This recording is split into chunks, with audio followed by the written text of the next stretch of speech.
বাজার থেকে ঝিঙে এনেছেন, একই রান্না খেতে বারবার ভালো লাগে না? আজকেই বানিয়ে ফেলুন ঝিঙের চাপ। দুর্দান্ত স্বাদের একটি রান্না, যা পরোটা, লুচি বা ভাতের সাথে খুব জমে যাবে।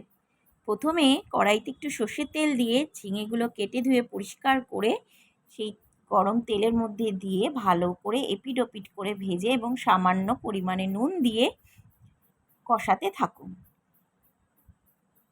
কষানো হয়ে গেলে এবার একটি পাত্রে নামিয়ে রেখে সেই কড়াইতে সর্ষের তেল দিয়ে তাতে শুকনো লঙ্কা,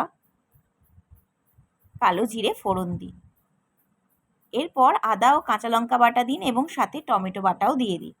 দিয়ে ভালো করে নাড়াচাড়া করে নিয়ে একটি পাত্রে নুন, জিরে গুঁড়ো, লঙ্কা গুঁড়ো, হলুদ গুঁড়ো পরিমাণ মতো নিয়ে সামান্য জল দিয়ে ভালো করে ফেটিয়ে একটি মশলা তৈরি করে সেই মশলাটিও তেলের মধ্যে দিয়ে দিন। তারপর পরিমাণ মতো টক দই নিয়ে সেটাও ফেটিয়ে তেলের মধ্যে দিয়ে দিন। দিয়ে ভালো করে মশলাটাকে নাড়তে চাড়তে কষাতে থাকুন। মশলাটা ভালোভাবে তৈরি হয়ে গেলে এবং সেটা থেকে আস্তে আস্তে তেলটা ছেড়ে দিতে থাকলে মশলা রেডি। এরপর আমরা যে ঝিঙেগুলো তুলে রেখেছিলাম সেগুলো এর মধ্যে দিয়ে দিলাম। দিয়ে ভালো করে মশলাটার সাথে ঝিঙেটাকে নাড়তে চাড়তে লাগলাম।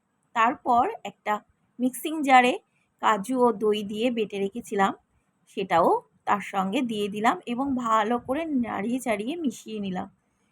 এরপর পরিমাণ মতো চিনি দিলাম এবং নামানোর আগে পরিমাণ মতো গরম মশলা ছড়িয়ে দিলাম। দিয়ে ভালো করে তরকারিটাকে নাড়িয়ে চাড়িয়ে নিলাম। এইভাবে রেডি আমার রান্না। যদি